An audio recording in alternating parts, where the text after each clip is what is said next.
Okay, thank you, and good afternoon again, everybody. Before we get started, I wanted to acknowledge and thank the community for all that you have done to support healthcare workers. I've noticed all of the street lights and many of the building lights in downtown St. Louis are lit blue, and that's not recognizing the hockey team, that was recognizing our healthcare workers, and so very appreciative of that. There's also yard signs across the region, all supporting our healthcare workers dealing with the pandemic. And I know I speak for them by saying we're very grateful for your support. But mostly we're grateful for the so many people that have changed their behavior in support of those healthcare workers. Those behavior changes are the steps that are working, and those are the most impactful ways that you can help support healthcare workers, and that is by limiting the spread, limiting infections, limiting the number of patients that they have to take care of. So thank you all for that. As I mentioned yesterday, this is a time to keep the hammer down. The virus is still circulating in the community and is still causing hospitalizations.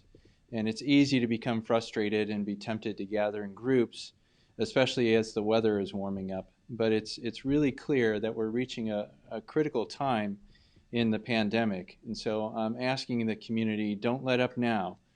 Keep up what you're doing, stay at home, wash your hands, keep surfaces clean, and practice social distancing whenever you're around other people. So now let's get to our daily numbers. So here's the latest update on our data. Again, these data are the combined figures from the four major healthcare systems, SSM Health, BJC Health, Mercy, and St. Luke's. And these are all hospitals that are part of the task force. So as you can see here, the hospitalizations are up compared to yesterday from 634 to 702 today. The number of patients in our intensive care units is around the same. It was 189 yesterday, and today is 185. And the number of patients on ventilators is down. Yesterday we had 160 people on ventilators, and today there are 145. And also across our healthcare system hospitals, we had 50 COVID-19 patients that were discharged yesterday, so that is good news. Since we started these briefings a week ago, the inpatient COVID and patient under investigation numbers are still up significantly, so we're definitely still on the rising side of that curve. And now I'd be happy to address some of the questions that we've received from the media. In both yesterday's briefing and today's, you have said we are still on the steep part of the COVID-19 curve. When we reach the apex, will we necessarily know it then? Or will we know we have indeed reached that peak only once cases start to decrease? So it's a little bit of both. So our modeling has given us a range of when we think we're going to reach the apex. And so we know that we're still on the steep part of the curve. We have a reasonable approximation on when we think we're going to reach the peak.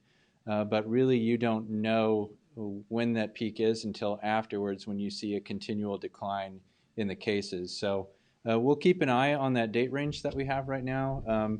But you really don't know until after you see cases substantially and consistently decline over time. What is the biggest and most immediate need for area hospitals and healthcare workers right now? So healthcare is doing okay right now. So obviously we're still operating under crisis standards of care. We're still having challenges with personal protective equipment.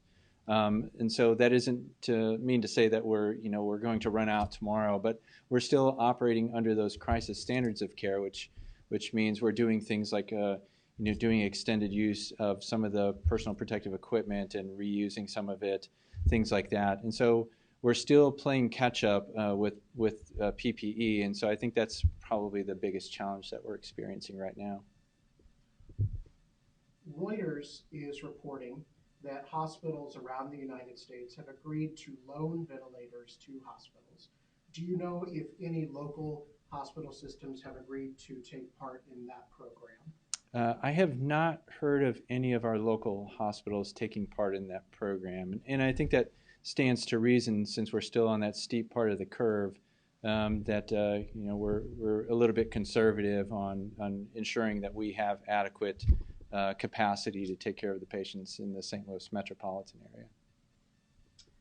If we are indeed reaping the benefits of social distancing, is there a concern that we may relax orders too soon statewide? And is there a problem with having different orders for rural parts of Missouri versus urban parts of Missouri? So there's always a risk of relaxing our social distancing and our shelter-in-place orders too soon. And we've seen this from other pandemics, even in the 1918 influenza pandemic in St. Louis, when shelter-in-place orders were relaxed too soon. And we did see a second wave in that 1918 pandemic. And so we know those are always possibilities. So we have to be very diligent and make sure that we're erring on the side of caution when we're relaxing a lot of those social distancing. So clearly it's much more coordinated if we're all on the same page on when we relax shelter-in-place orders. It makes it easier for us in the healthcare system. It makes it easier for us in public health. And it helps us tracking the disease as well. We know that we have a very fluid population, and so if people are traveling in and out of the metropolitan area, that does increase the probability for a continued spread in the community. And so we would prefer, and when I say we, I'm talking about the healthcare sector, would prefer a much more coordinated and organized timing on relaxing those shelter-in-place and social distancing rules. Dr. Garza, this reporter is wondering whether you can comment on what triggers the fluorescent, what will trigger the fluorescent alternative care site to open, and how close are we to seeing that happen? The alternative care facility up in Florissant will be opening tomorrow morning. It is designed to take care of low acuity COVID patients. So this is nothing, won't be taking care of complicated patients there, but this is merely a means for people that are recovering from COVID, or people that don't have serious signs and symptoms if they need someplace to quarantine or just some minimal care, that they'd be able to go to this facility. That concludes the questions that have been received today in advance of the briefing by the Task Force Public Information Team. If reporters have additional questions after the briefing, please feel free to submit those to the Task Force Public Information contacts, and we will respond to those as quickly as possible this afternoon. Otherwise, we will begin to collect questions tomorrow morning for tomorrow afternoon's live stream. Thank you for tuning in.